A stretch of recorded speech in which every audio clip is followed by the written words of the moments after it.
எபிரெயர் அதிகாரம் 2. ஆகையால் நாம் கேட்டவைகளை விட்டு விலகாதபடிக்கு அவைகளை மிகுந்த ஜாக்கிரதையாய் கவனிக்க வேண்டும். ஏனெனில் தேவதூதர் மூலமாய்ச் சொல்லப்பட்ட வசனத்திற்கு விரோதமான எந்த செய்கைக்கும் கீழ்ப்படியாமைக்கும் நீதியான தண்டனை வரத்தக்கதாக அவர்களுடைய வசனம் உறுதிப்படுத்தப்பட்டிருக்கு. முதலாவது கர்த்தர் மூலமாய் அறிவிக்கப்பட்டு பின்பு அவரிடத்தில் கேட்டவர்களாலே நமக்கு உறுதியாக்கப்பட்டதும் அடையாளங்களினாலும் அற்புதங்களினாலும் பலவிதமான பலத்த செய்கைகளினாலும் தம்முடைய சித்தத்தின்படி பகிர்ந்து கொடுத்த பரிசுத்த ஆவியின் வரங்களினாலும் தேவன் தாமே சாட்சி கொடுத்ததுமாயிருக்கிற இவ்வளவு பெரிதான இரட்சிப்பை குறித்து நாம் கவலையற்றிருப்போமானால் தண்டனைக்கு எப்படி தப்பித்துக் கொள்ளுவோம்? இனிவரும் உலகத்தை குறித்து பேசுகிறோமே, அதை அவர் தூதர்களுக்கு கீழ்ப்படுத்தவில்லை. ஒரு இடத்திலே ஒருவன் சாட்சியாக, மனுஷனை நீர் நினைக்கிறதற்கும் மனுஷனுடைய குமாரனை நீர் விசாரிக்கிறதற்கும் அவன் எம்மாத்திரம்? அவனை தேவதூதரிலும் சற்று சிறியவனாக்கினீர். மகிமையினாலும் கனத்தினாலும் அவனுக்கு முடிசூட்டி உம்முடைய கரத்தின் கிரியைகளின் மேல் அவனை அதிகாரியாக வைத்து சகலத்தையும் அவனுடைய பாதங்களுக்கு கீழ்ப்படுத்தினீர் என்று சொன்னான். சகலத்தையும் அவனுக்கு கீழ்ப்படுத்தினார் என்கிற விஷயத்தில் அவர் அவனுக்கு கீழ்ப்படுத்தாத பொருள் ஒன்றுமில்லை. அப்படியிருந்தும் இன்னும் அவனுக்கு சகலமும் கீழ்ப்பட்டிருக்க காணோம்.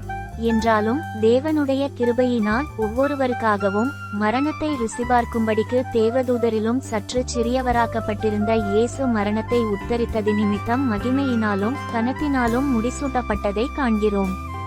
ஏனென்றால் தமக்காகவும் தம்மாலேயும் சகலத்தையும் உண்டாக்கினவர் அநேகம் பிள்ளைகளை மகிமையில் கொண்டுவந்து சேர்க்கையில் அவர்களுடைய இரட்சிப்பின் அதிபதியை உபத்திரவங்களினாலே பூரணப்படுத்துகிறது அவருக்கேற்றதாயிருந்தது. எப்படியெனில் பரிசுத்தஞ்செய்கிறவரும் பரிசுத்தஞ்செய்யப்படுகிறவர்களுமாகிய யாவரும் ஒருவராலே உண்டாயிருக்கிறார்கள். இது நிமித்தம் அவர்களை சகோதரரென்று சொல்ல அவர் வெட்கப்படாமல், உம்முடைய நாமத்தை என் சகோதரருக்கு அறிவித்து சபை நடுவில் உம்மை துதித்து பாடுவேன் என்றும் நான் அவரிடத்தில் நம்பிக்கையாயிருப்பேன் என்றும் இதோ நானும் தேவன் எனக்கு கொடுத்த பிள்ளைகளும் என்று சொல்லியிருக்கிறார். ஆதலால் பிள்ளைகள் மாம்சத்தையும் இரத்தத்தையும் உடையவர்களாயிருக்க அவரும் அவர்களைப் போல மாம்சத்தையும் இரத்தத்தையும் உடையவரானார். மரணத்துக்கு அதிகாரியாகிய பிசாசானவனை தமது மரணத்தினாலே அழிக்கும்படிக்கும் ஜீவகாலமெல்லாம் மரண பயத்தினாலே அடிமைத்தனத்திற்குள்ளானவர்கள் யாவரையும் விடுதலை பண்ணும்படிக்கும் அப்படியானார்.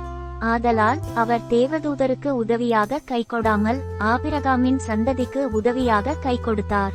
அன்றியும் அவர் ஜனத்தின் பாவங்களை நிவிர்த்தி செய்வதற்கேதுவாக தேவகாரியங்களை குறித்து இரக்கமும் உண்மையும் உள்ள பிரதான ஆசாரியராயிருக்கும்படிக்கு எவ்விதத்திலும் தம்முடைய சகோதரருக்கு ஒப்பாக வேண்டியதாயிருந்தது.